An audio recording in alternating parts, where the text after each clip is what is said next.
فرمایا جب ماہ رمضان المبارک شروع ہو جاتا ہے تو اللہ تبارک و تعالی 3 فیصلے صادر فرماتے ہیں۔ ایک یہ کہ آسمانوں کے اور جنت کے دروازے کھول دیے جاتے ہیں، جنت کے سارے دروازے کھول دیے جاتے ہیں۔ اور آسمانوں کے دروازوں کے کھولنے کا مطلب یہ ہے کہ اشارہ ہے اللہ پاک کی رحمتوں، نعمتوں اور برکتوں کے دروازوں کی طرف۔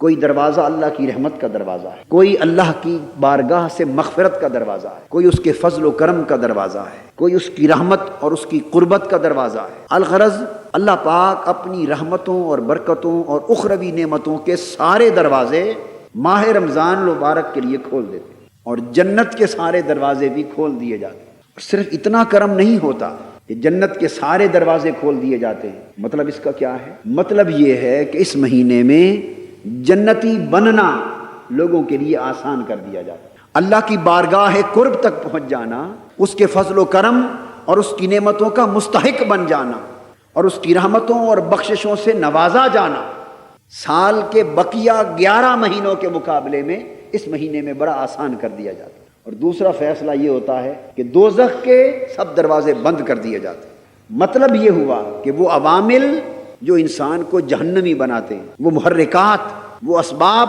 جو انسان کو کھینچ کر جہنم کی طرف لے جاتے ہیں، ان میں اتنی بڑی کمی کر دی جاتی ہے کہ جس کمی کی طرف اشارہ کیا جا رہا ہے کہ لوگوں، ہم نے تو جہنم کے دروازے بند کر دیے ہیں، اب تمہاری مرضی کہ اب بھی جنتی نہ بن سکو تو نصیب ہے تمہارا۔ یعنی تمہیں ایک ایسا ماحول عطا کر دیا جس ماحول میں دوزخی بننے کی گنجائش کم اور جنتی بننے کی گنجائش زیادہ ہے۔ اب تمہارا نصیب ہے کہ پھر بھی اللہ کی بارگاہ کی رحمتوں کی خیرات نہ پا سکو۔ وَسُلْسِلَةِ الشَّيَاطِينَ۔ اور تیسرا فیصلہ فرمایا کہ شیطانوں کو زنجیروں سے جکڑ دیا جاتا ہے۔ 2 عوامل ہوتے ہیں انسان کو گمراہ کرنے کے، ایک خارجی عامل وہ شیطان کا، ایک داخلی عامل وہ انسان کا نفس۔ تو اللہ پاک نے فرمایا کہ ہمیشہ انسان جب برائی کر بیٹھتا ہے تو کہتا ہے کہ لعنت ہو شیطان پر، اس نے مجھے بہکا دیا۔ بے شک وہ شیطان لعنت کا مستحق ٹھہرا، مگر شیطان کے بہکاوے میں آ جانا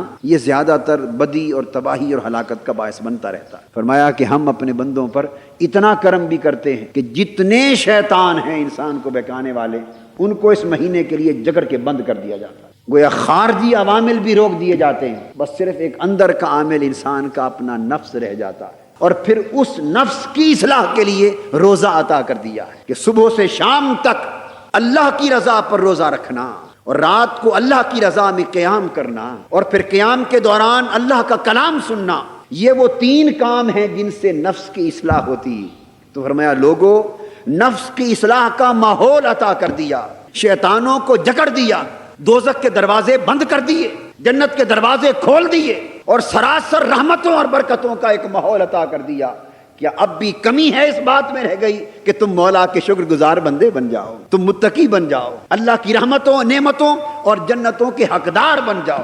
اگر اب بھی نہ بن سکو تو اس سے بڑی بدبختی اور شومی قسمت اور محرومی اور کیا ہوگی۔